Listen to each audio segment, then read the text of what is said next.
Hey, what's going on YouTube? It's Pyromancer here, and you're getting a 2 for today, ladies and gentlemen, because I'm coming at you with another video. Today I want to talk to you guys about Chronicle. Yay, everyone's favorite topic that everyone should definitely trust at face value, because there could never be any analytical points put in a book intentionally by Blizzard in order to deceive you, in order for a story twist to be implemented down the road. Anyway, I wanted to talk to you guys today about the Ethereals, because I think it's something that gets thrown around a shitload by people in the lore community. And not many people have actually read about it. I think that our general understanding, I would say, about Koresh in the ethereal home planet is pretty well misunderstood. Now, if you asked the general person if you asked someone who knew a shred about the fucking lore, what happened to the ethereal's home planet, they would probably say to you, well, Dimensius, this super powerful Void Lord, got summoned from the Void, and it ate their planet, and there was nothing they could do. They got turned into Ethereals, and that's what happened. And that's what the old gods are trying to do on Azeroth. I would say that's bullshit because it's sort of like that. That's kind of how it happened. But I figured that, for the sake of the people that always say that I'm just going against Chronicle, I would just read you guys exactly what it says in Chronicle, and maybe you learn something about it. I don't know.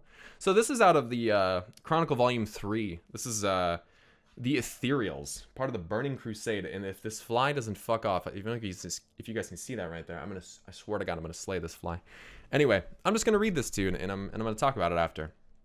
So, along with Mauru, Kael'thas Sunstrider sent another source of power to Quel'Thalas. If you guys don't remember, Mauru was the Naru that was drained of power and turned into a fucking Void Lord inside the Sunwell.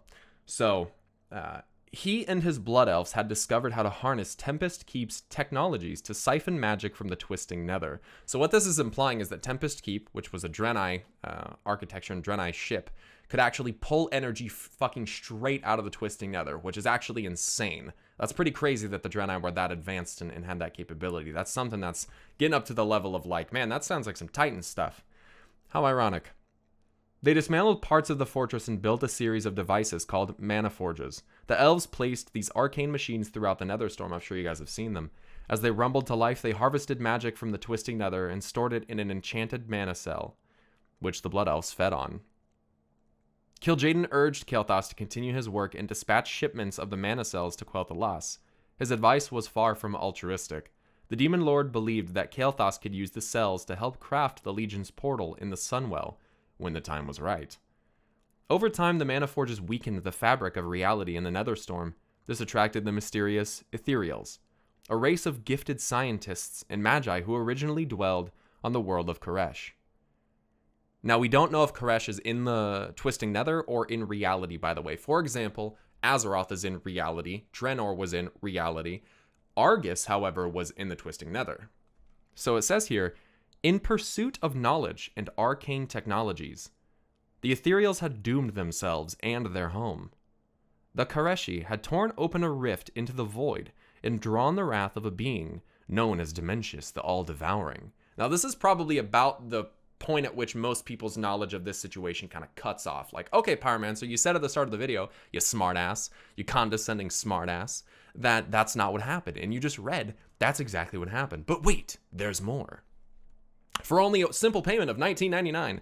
Okay, it says, Dimensius had bathed the world in volatile energies that slowly tore it apart. I want to throw out there that arcane energies are the most volatile. It actually even says that in Chronicle. They are innately volatile, or inherently volatile, rather.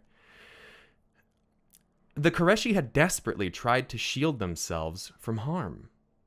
Their efforts had only partially worked. Their magic had blocked Dimensius' shadowy power, but raw arcane energy had shattered their physical bodies. All that remained were their souls bristling with magic. From that day forward, these incorporeal creatures called themselves Ethereals. The Ethereals had splintered into different factions. Some had become nomads and traders, roaming the cosmos in search of sources of magic and powerful artifacts. Others had sworn to destroy Dimensius and the creatures of the void to avenge Koresh. These factions saw Outland as a realm where they could pursue their interests. Merchants hoped to ply their trade and discover new wealth, while the more militant Ethereals sought new weapons to fight their war against the void. Now, hold on. I want to highlight something that it says right there. It says that it slowly tore the world apart. So let me just reiterate this. In arcane technological pursuits, so they were trying to advance their civilization. they doomed themselves by summoning in Dementius. It wasn't like Dementius just appeared out of nowhere, like, oh, hey guys, the Void Lord time, I'm gonna just gobble up your world. Don't mind me. It was intentional. They fucking summoned it on purpose, if you ask me. And the fact that they tried to shield themselves from it. See, they blocked the shadowy powers, right? The shadowy powers, whatever the fuck that means. But the arcane, they did not. And so the arcane shattered their physical form and turned them into immortals, right? They ascended is essentially what happened to the Ethereals. Again, it's the Void Lords don't work quickly. The Void is content to feast slowly. It doesn't really give a shit that this idea that this Void Lord showed up and there was nothing they could do. They couldn't run. They couldn't like, if they can shield themselves from this shit, if they're talented, get like magi and scientists that summoned a Void Lord in, you're telling me they had no way of defeating this thing? I've fought a Void Lord. You have fought a Void Lord. Go run the halls of origination. There's a Void Lord in there. There's a couple of them actually that you fight. You fight Dementius. This is supposed to be a fragment of a Void Lord or whatever people try to pawn it off as, you know, to make Void Lords sound worse than they are. You fight a Void Lord at the Sunwell, right? You fight a Void Lord in at Oshigun. An alternate Draenor. You fight a Void Lord that comes in because there's a Naru inside Oshigun that the light has faded. You know, it's turned to void, and they use it as a conduit by which they can come in from, I can only assume, the Twisting Nether, and you kill that Void Lord. So why are we so afraid of the Void Lords? As I've mentioned before in videos, they suffer from atrophy when they're in reality. We know this because there are quests in Shadowmoon Valley from alternate Draenor, which is in a pocket of reality, where you can literally pull these void creatures into the bubble of reality and they suffer from atrophy. The void is not strong in reality. So why are we so quick to believe that as soon as these Void Lords get summoned in that we're all just fucked? I've literally vanquished them by myself before.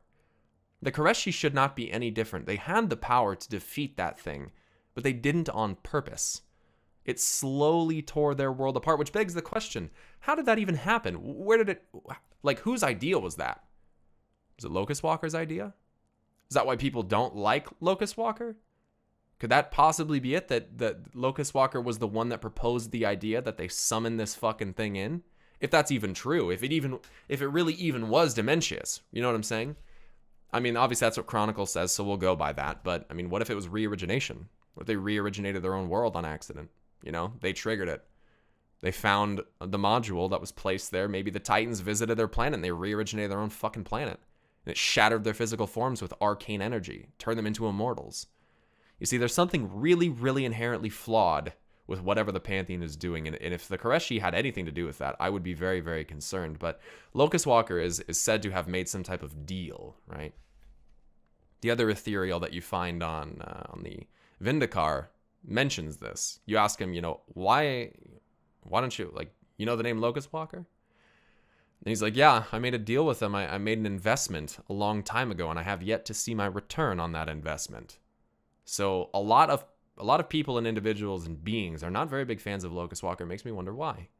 But I digress. Back to the whole point of Koresh. This didn't happen in a matter of minutes. You know what I mean? This happened slowly over time. And I'm willing to bet you that this talented race of scientists and magi could have defeated the Void Lord. But for some reason they chose not to. And it's because I think they wanted it to happen. But we can't let that happen. We can't let something like that happen to Azeroth, because if we all become immortal, it's over. It's fucked. It's totally fucked. Things need to die. And that's why the Void doesn't like death. That's why the Light doesn't like death. Nothing likes death. No one wants to die.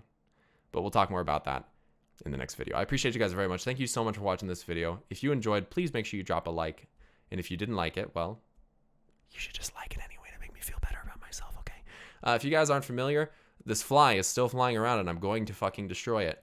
I do have a Twitter and a Twitch, which you can find links to down in the description below. And this is my full-time job, doing YouTube videos and streaming on Twitch. So if you'd like to support me, you can go and sub to my Twitch channel, twitch.tv/Pyromancer, or you can click on the Patreon link in the description down below and support me over there if you'd like to. But anyways, you guys, I appreciate you very much.